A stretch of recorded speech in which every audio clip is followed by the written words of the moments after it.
I wanted to have a nice finished piece of drywall on the edge butting up to this fireplace, so I thought now was the best time for me to learn how to use a drywall tearaway bead.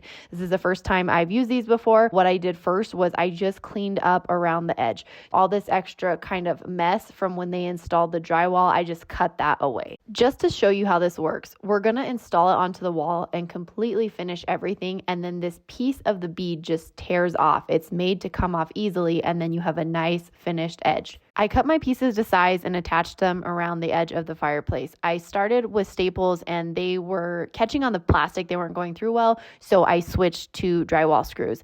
And then I took mesh drywall tape and I put that all around so I had something to embed my drywall mud into. When I did my first coat of mud, I was mostly concerned with getting a really nice bond and filling all the voids in the mesh tape. I wasn't worried about getting it perfect. I knew I could sand it and do multiple layers. I know experts that do this for a living are really pros at doing as few coats as possible because that's how they can get the job faster and make money sooner. But when you're a novice, just know this stuff can be sanded down and added to, so you really can't mess it up. It might just be more work than you hoped for. For my first layer, I started with a small drywall knife. I think this one was a 4-inch knife, and as I did the subsequent layers, I worked my way up to a wider knife. I think I ended up with a 10 or a 12-incher to blend into the surrounding drywall. The other thing you'll notice is you have this white edge. That's the piece you're going to tear away, but you can finish right up to that white edge and get it perfectly smooth and not have to worry about hitting the fireplace or whatever you're butting up to, because then when you're done, you're going to peel that off.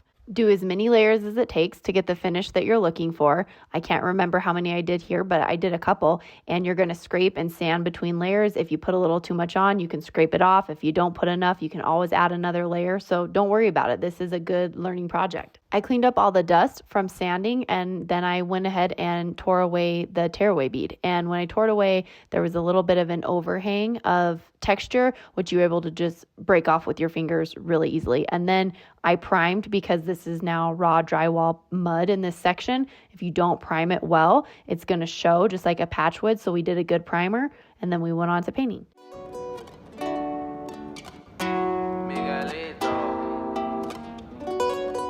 Óyeme, oye.